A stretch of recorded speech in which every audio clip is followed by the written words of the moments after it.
Hello po sa inyo. So yun na nga, nandito na tayo sa phase 1 ng bagong lang simbahan. Pupunta ako sa Brixton kasi maglalaro kami ng mga friend ko ng basketball. May schedule kasi kami tuwing Tuesday and Thursday. Ayun ay pinaka-routine namin every week. So yun na nga. Itong si Kuya ang tricycle driver. Nakikita niyo ba yan? Kakanan yan siya. Tapos, ang gagawin ko naman yan, o-overtake ako sa kaliwa. Kasi napansin ko medyo mabagal si Kuya. Pag overtake ko dyan, yung makakasulubong akong motor. Kasi kakaliwa ako. Kaya medyo nailang ako dyan eh. Ayun ako. O diba? Galing pumilag eh.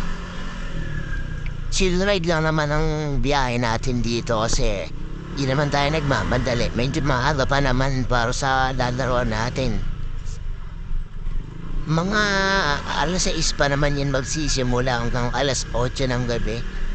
Maaga pa naman, mga 5:40 pa lang naman ng hapon.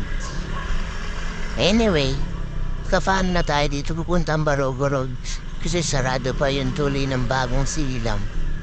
Ewan mo ba doon? Tagal gawin ng tulay na yun.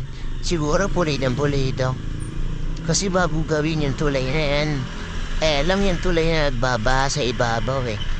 Siguro ang gagawin naman nila ngayon, babalik na rin nila yung tulay, babaha na sa ilalim.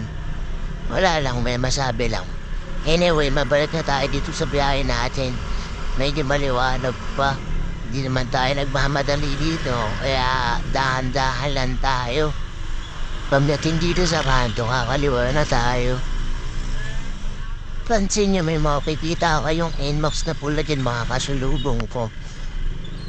Diba? Nagkasalubong kami pero ako nauna. Tapos ito naman si Kuya, o-overtake sana sa kaliwa, kaso humataw yung jeep. Kaya ang ginawa niya, gumilid siya sa kanan kasi nandun na sa ihinto. Although dito sa part na to, padalasan traffic na dito. Ngayon medyo maluwag-luwag pa. Tapos mapapansin ko maluwag dito sa kaliwa, kaya overtake na ako. Pagkatapos, may nakita akong bus, kaya gagawin ko sisingit ako dito. Nailang ako dito kaya kaya bumangga yung tapakan ng sentro stand ko sa side wheel ni Kuya. Nag-sorry ako kay Kuya dyan, di ko naman kasi sinasadya.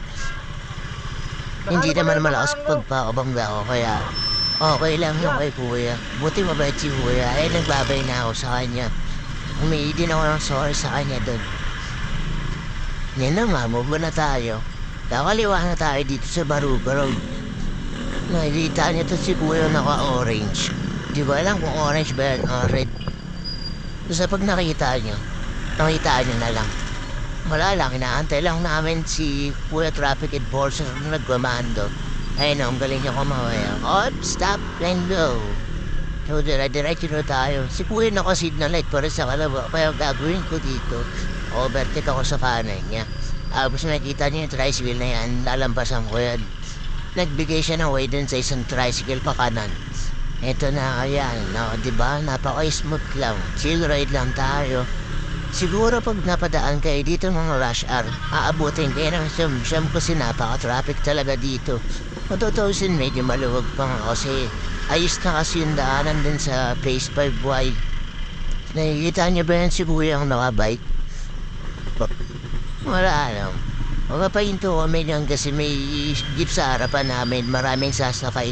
Kaya ang gagawin ng isang motor din sa harapan tsaka nung nakabike, o-overtake sila. Bala ko rin sana overtake kaso nailang ako dito sa medio na to. Op. Kaya ang ginawa ko, pinauna ko na lang siya. Pagkatapos, ayun, nauna yung jeep. Pares kami hindi naka-overtake. Kaya ang ginawa ko, pinauna ko na lang din. Tapos uunahan ko na lang din siya kasi nakakailang siya eh. Ano ba yan? Pag mga ganyang bagay, magbigay lang tayo sa daan para wala tayong problema. Ito lang na, pag-ayong-gayong ako niyan kasi di pa tayong kalsada eh, oh. Matagal lang ganyan yan eh.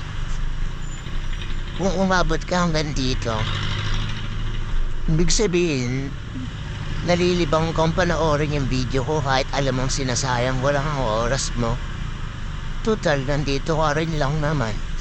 pakipollow na ng page ko. Like ko na rin at share na rin kung gusto mandamay na ibang tao para masayang yung oras nila. Yun nga, hanggang dito na lang. Masyado nang mahaba yung oras na nasayang niya sa akin. Salamat sa panonood. Bye!